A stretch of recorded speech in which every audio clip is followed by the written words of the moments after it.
Kayo at ang Espiritu ang siyang nagpapakatotoo tungkol sa aral ni Kristo. Hallelujah, hallelujah, hallelujah, hallelujah, hallelujah, hallelujah,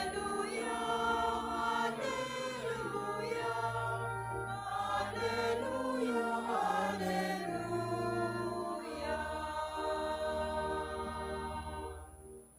Sumainyo ang Panginoon. At sumaiyo rin. Ang mabuting balita ng Panginoon ayon kay San Mateo. Papuri sa iyo, Panginoon. Noong panahong iyon, sinabi ni Jesus sa kanyang mga apostol, "Huwag kayong matakot sa mga tao.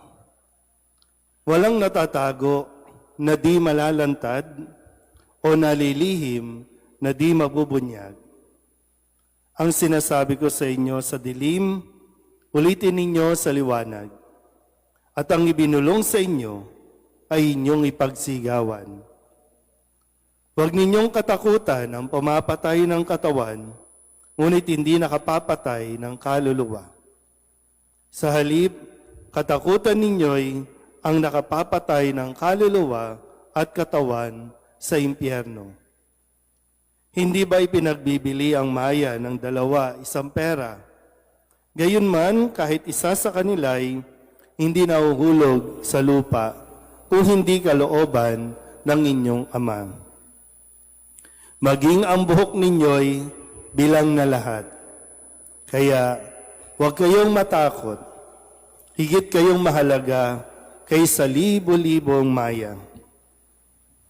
Ang sinumang kumilala sa akin sa harapan ng mga tao ay kikilanlin ko rin naman sa harapan ng aking Amang nasa langit. Ngunit ang magtatwa sa akin sa harapan ng mga tao ay itatatwa ko rin naman sa harapan ng aking Amang nasa langit." Ang mabuting balita ng Panginoon. Pinupuri ka namin, Panginoong Hesukristo. Isang magandang umaga po sa inyong lahat. Tayo po ay nasa 12 linggo sa karaniwang panahon. At bigyan natin ulit ng konting background ang atin pong pagninilayan sa linggong ito.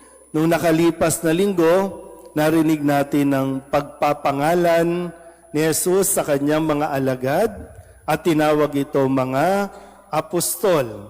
At ang bilin ni Jesus sa kanila nung nakalipas na linggo na sinasabing sila ay huwag pupunta sa mga lugar ng mga hintil o sa mga Samaritano, kundi hanapin ang mga nawawalang tupa ng sambahayan ng Israel.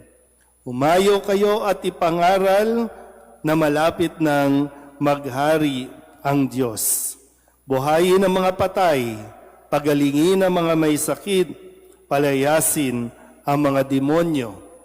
At ngayon, sa pagpapatuloy ng atin pong Ebanghelyo ngayong linggong ito at pagpapatuloy ng mga habilin ni Jesus bago tuluyan na sila ay humayo at magpunta sa kanilang mga misyon, sinabi ni Jesus sa kanila na huwag silang matakot.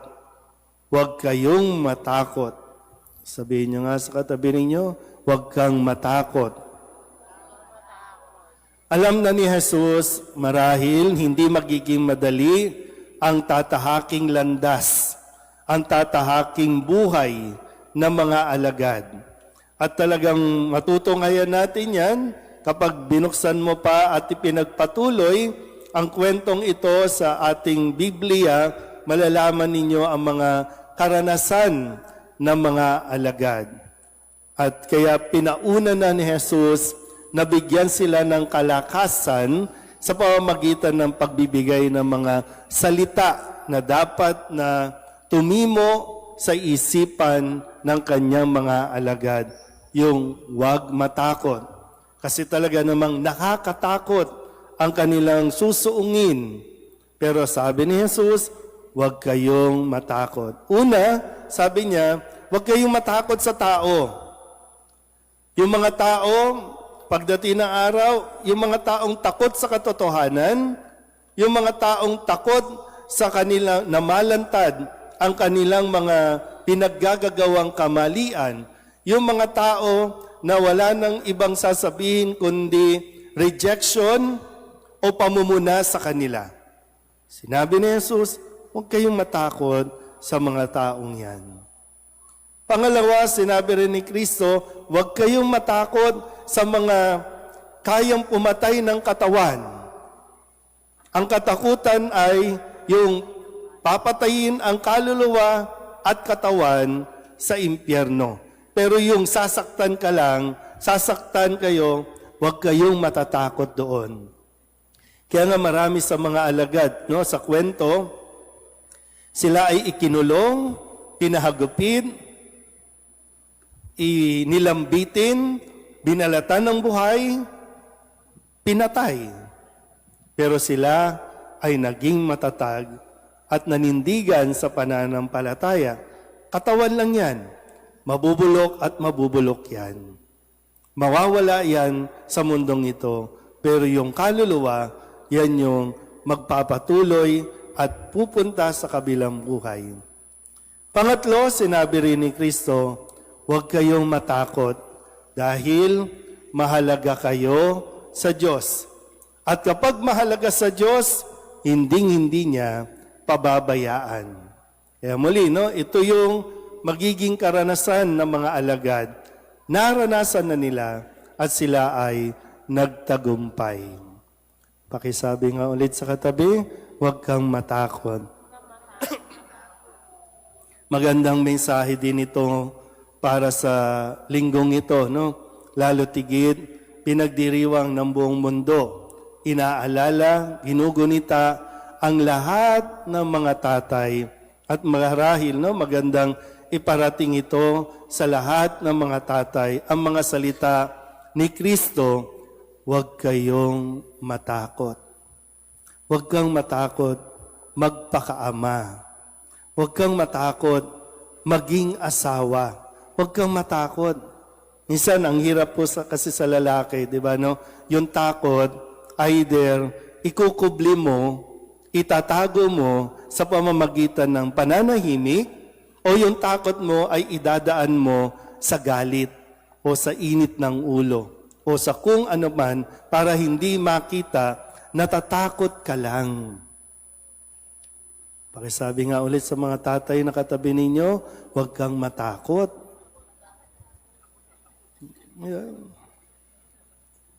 Tingnan yung mga tahimik ang mga tatay, no? Pero may takot yan, natatakot lang yan.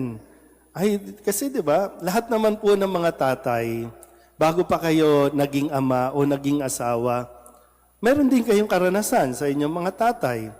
At bumuo kayo ng pangarap. Gusto ninyo, pag kayo naging ama, ganito ang gagawin ninyo. Kung meron man pagkukulang ang inyong mga tatay, gusto nyo, pag nagkaanak kayo, iibahin nyo at gusto nyong ibigay yan. Pero may mga pagkakataon na talagang sinusubok kayo at nahihirapan kayong tuparin at ibigay ang magandang buhay sa inyong mga anak o sa inyong pamilya.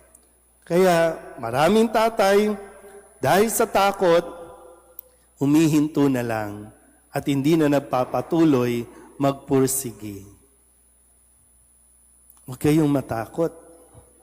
Yan, pwede rin, no, sa mga kabataan dito, sa mga anak na naririto, huwag din kayong matakot.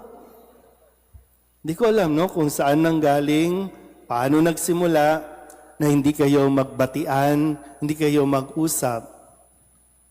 Ngayon, no, pag sa social media, pag binuksan mo ang mga social media account, ang daming bati ng Happy Father's Day.